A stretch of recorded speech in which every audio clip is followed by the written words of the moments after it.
आज हम एक बहुत ही दिलचस्प और काम की किताब पर गहरी चर्चा करने वाले हैं। किताब का नाम है सेल्स मास्टरी और इसके लेखक हैं अभिषेक प्रेमशंकर। और अभिषेक का जो अनुभव है वही इस किताब को खास बनाता है। उन्हें sales, business growth consulting, marketing, psychology, इन सब में 15 साल से ज्यादा का तजुर्बा है। और वो भी कॉर्पोरेट दुनिया से लेकर फैमिली रन बिजनेस तक। बिल्कुल। और शायद यही वजह है कि ये किताब सेल्स पर लिखी गई बाकी किताबों से अलग खड़ी होती है। हाँ, ये खास तौर पर भारत के बदलते हुए बिजनेस माहौल को समझकर लिखी गई है। इसमें कोई भारी भरकम थ्योरी नहीं है, बल्कि ऐसे तरीके हैं जो सरल हैं, प्रैक्टिकल हैं और जिन्हें कोई भी आसानी से अपने काम में लागू कर सकता है। एकदम सही कहा। किताब का निचोड़ यही है कि करें कैसे। तो आज हम इसके एक बहुत जरूरी पड़ाव पर बात करने वाले हैं। Closing building value. सेल्स की दुनिया में ये वो लम्हा होता है जहां सारी मेहनत का फल मिलता है। हाँ, लेकिन किताब का एक मुख्य तर्क ये है कि क्लोजिंग कोई ऐसी चीज नहीं है जो आप ग्राहक पर करते हैं। अच्छा। बल्कि ये वो मंजिल है जहां आप ग्राहक के साथ पहुंचते हैं। ये तो सोचने का पूरा नजरिया ही बदल देता है। तो चलिए इसी सोच के साथ इसे खोलकर समझते हैं कि आखिर सेल्स क्लोजिंग सिर्फ एक सौदा पक्का करना है या उससे कहीं ज्यादा एक रिश्ता बनाना है। चलिए शुरू करते हैं। तो सबसे पहले तो ये समझना होगा कि क्लोजिंग का मतलब क्या है। आसान भाषा में कहें तो ये ग्राहक से ऑर्डर मांगने और उन्हें खरीदारी के लिए तैयार करने का एक प्रोसेस है। सुनने में तो काफी सीधा लगता है, मतलब पूछो और हाँ या ना में जवाब ले लो। हाँ, पर असलियत में ये इतना सीधा है नहीं। ये सेल्स प्रोसेस का सिर्फ आखिरी स्टेप नहीं है। ओके। ये पूरे प्रोसेस का निचोड़ है। इसके लिए आपको लोगों को प्रेरित करने का हुनर चाहिए, उनसे सही संवाद करने की कला आनी चाहिए और सबसे जरूरी उनकी जरूरतों की एक गहरी समझ। किताब एक बहुत अहम बात कहती है। एक बेहतरीन सेल्स पर्सन को पता होता है कि क्लोज कब और कैसे करना है, बिना जबरदस्ती या दबाव डाले। और यहीं पर बात दिलचस्प हो जाती है, क्योंकि सही समय पर सही तरीका इस्तेमाल करना ही असली कला है। किताब में क्लोजिंग की 4 खास तकनीकों का जिक्र है। जी। तो अगर एक सेल्स पर्सन उस आखिरी सबसे जरूरी पल में खड़ा है तो उसके पास क्या-क्या विकल्प हैं? कहां से शुरू करें? एक अच्छी शुरुआत होगी उस तकनीक से जिसे किताब सबसे कम पसंदीदा या लीस्ट डिजायर्ड कहती है। अच्छा। और वो है दी अजम्पटिव क्लोज। एक मिनट, ये तो मुझे थोड़ा हैरान कर रहा है।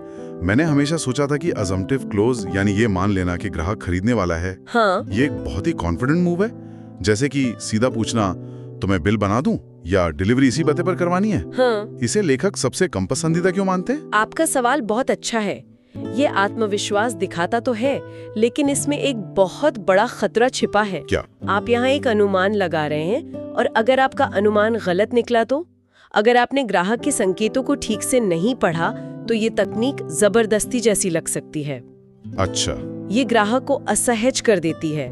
उन्हें ऐसा महसूस होता है कि फैसला उन पर थोपा जा रहा है। समझ गया। ये वैसा ही है जैसे किसी के साथ पहली कॉफी डेट खत्म होने से पहले ही आप दूसरी डेट के लिए पूछ लें। हाँ, बिल्कुल सही एनालॉजी है। मतलब बहुत ज्यादा आत्मविश्वास कभी-कभी उल्टा पड़ सकता है। एकदम। ग्राहक तुरंत डिफेंसिव हो जाता है और पीछे हट सकता है।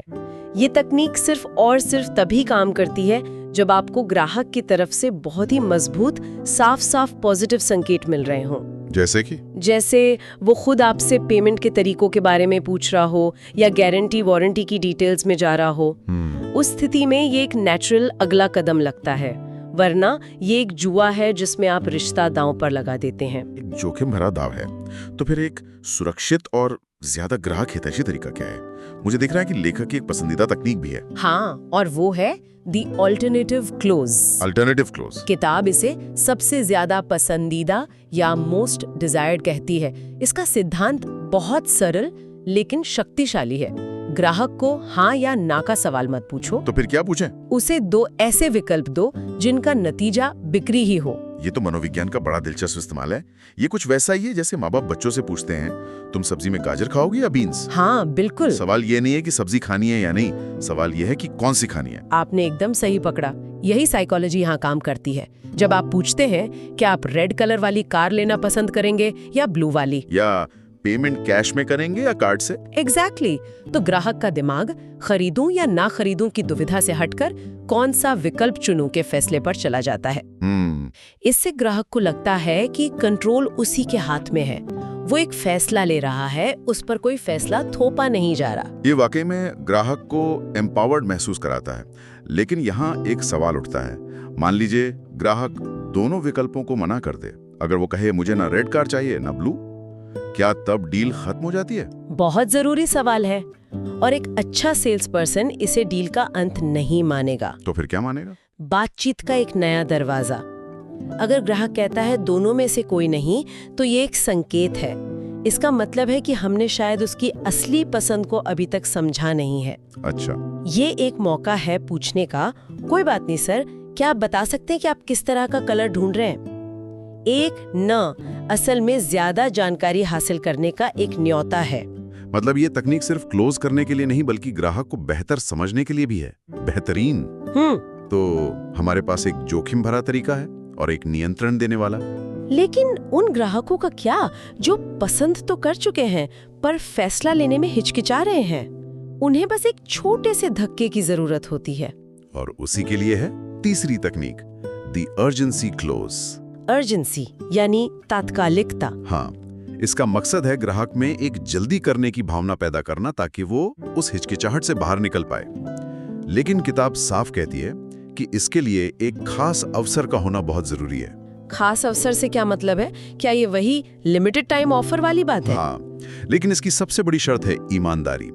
ये तकनीक तभी असरदार होती है जब इसके पीछे का कारण असली हो, बनावटी नहीं।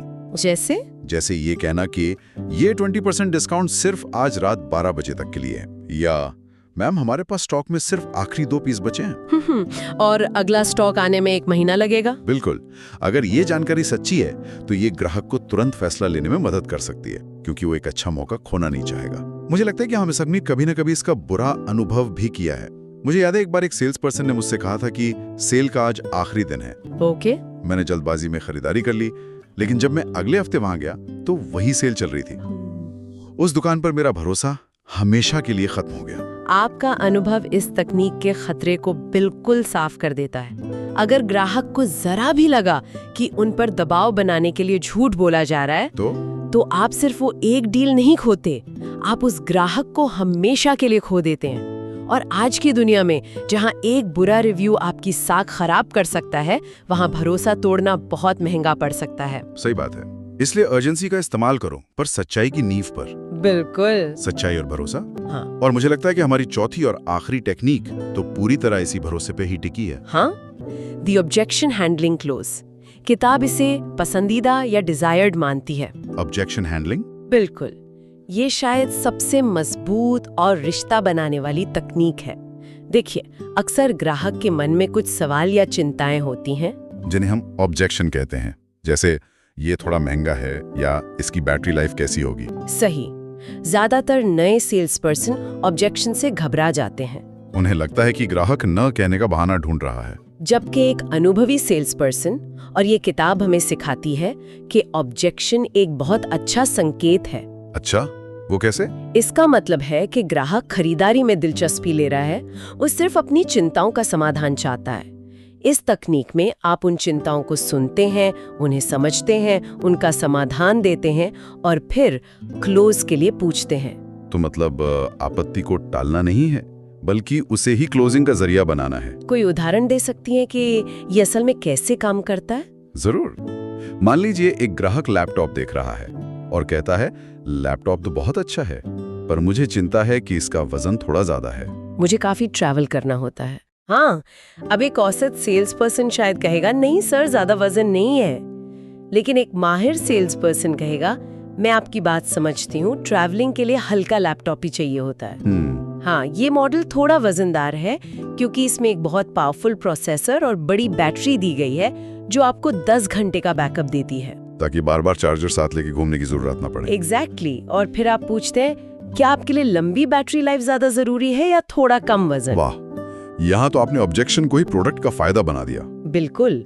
और इसके बाद आप पूछ सकते हैं अगर वजन की जगह लंबी बैटरी लाइफ आपकी जरूरत पूरी करती है तो क्या हम इस डील को पक्का समझें? जब आप ग्राहक की चिंता को समझते हैं और उसका एक तार्किक समाधान देते हैं तो आप सिर्फ एक प्रोडक्ट नहीं बेच रहे होते। तो क्या कर रहे होते? आप एक सलाहकार बन जाते हैं। इससे भरोसा बनता है और रिश्ता मजबूत होता है। तो जब हम इन चारों तकनीकों को एक साथ देखते हैं, जोखिम भरा अजम्पटिव क्लोज, कंट्रोल देने वाला ऑल्टरनेटिव क्लोज, तात्कालिकता पैदा करने वाला अर्जेंसी क्लोज और भरोसा बनाने वाला ऑब्जेक्शन हैंडलिंग क्लोज, तो ये साफ हो जाता है कि किताब का असली मकसद सिर्फ कोई ट्रिक सिखाना नहीं है। बिल्कुल नहीं, असली मकसद है एक विन विन सिचुएशन बनाना। विन विन, एक ऐसी स्थिति जहां ग्राहक को लगे कि उसे अपनी जरूरत का सही समाधान मिला है और सेल्स पर्सन को लगे कि उसने ईमानदारी से ग्राहक की मदद की है।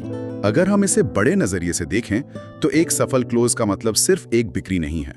इसका असली मतलब है ग्राहक के साथ एक सकारात्मक रिश्ते की शुरुआत। मतलब क्लोजिंग एक लेन देन का अंत नहीं, बल्कि एक रिश्ते का आरंभ है। बिक्री होने पर काम खत्म नहीं होता। नहीं, बल्कि असली काम तो शायद वहीं से शुरू होता है। जब ग्राहक खुश और संतुष्ट महसूस करता है तो वो सिर्फ एक बार नहीं खरीदता, वो वापस आता है और दूसरों को भी बताता है। वो अपने दोस्तों रिश्तेदारों को आपके बारे में बताता है। हाँ। आज की इस भीड़ भाड़ वाली मार्केट में जहाँ हर कोई कुछ न कुछ बेच रहा है, आपका प्रोडक्ट शायद कोई और भी बेच रहा हो, लेकिन आपके साथ बना एक मजबूत रिश्ता आपको दूसरों से हमेशा अलग रखेगा। तो आज की हमारी इस गहरी चर्चा का निचोड़ ये है कि सेल्स में क्लोजिंग सिर्फ सौदा पक्का करने की प्रक्रिया नहीं है, बल्कि यह है ग्राहक के लिए वैल्यू बनाने की एक कला है। सही। इसके लिए सही तकनीक, सही समय और सबसे बढ़कर एक भरोसेमंद रिश्ते की जरूरत होती है। लेकिन कहानी यहाँ खत्म नहीं होती। अच्छा। असली परीक्षा तो बिक्री होने के बाद शुरू होती है। और इसी पर हम अगली बार बात करेंगे जब हम सेल्स मास्टरी के अगले अध्याय में उतरेंगे। After sales, the real testimony. और जाते जाते एक सवाल सबके सोचने के लिए छोड़ जाती हूँ। बताइए। क्या एक सेल्स पर्सन का काम एक डील को खत्म करना है या एक रिश्ते को शुरू करना है? वाह। और हाँ, एक जरूरी सूचना भी है, जो लोग अपना नया बिजनेस शुरू कर रहे हैं या कर चुके हैं और उन्हें अपने बिजनेस और सिस्टम को बेहतर बनाने के लिए कंसल्टिंग की जरूरत है, वे लेखक अभिषेक प्रेम शंकर से सीधे abhiprem.corporation@gmail.com पर संपर्क कर सकते हैं। अगली बार तक के लिए सोचते